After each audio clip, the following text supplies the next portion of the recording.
She commandeered the room in the basement of her dorm as soon as she realized that she would have to pull an all-nighter in order to prepare for tomorrow's final exam.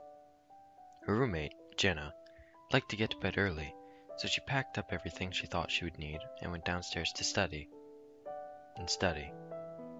And study some more. It was 2 o'clock when she realized she'd left one of her textbooks upstairs on her bed. With a dramatic sigh, she rose and climbed the stairs slowly to her third-floor dorm room. The lights were dim in the long hallway, and the old boards creaked under her weary tread. She reached the room and turned the handle as softly as she could, pushing the door open just enough to slip inside so the hall of lights wouldn't wake her roommate. The room was filled with a strange metallic smell. She frowned a bit as her arms broke out into chills. There was a strange feeling of malice in the room, as if a malevolent gaze were fixed upon her. It was a mind trick.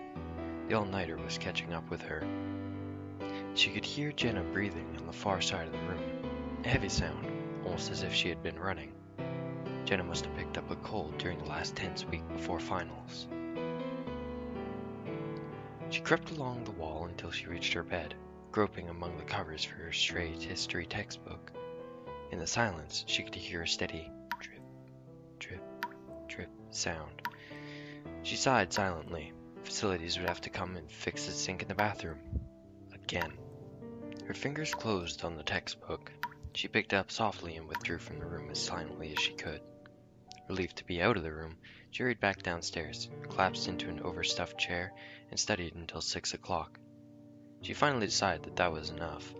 If she slipped upstairs now, she could grab a couple hours of sleep before her 9 o'clock exam. The first sun's rays were beaming through the windows as she slowly slid the door open, hoping not to awaken Jenna. Her nose was met by an earthy, metallic smell a second before her eyes registered the scene in her dark room. Jenna was spread eagle on top of her bed against the far wall, her throat cut ear to ear, and her nightdress stained with blood.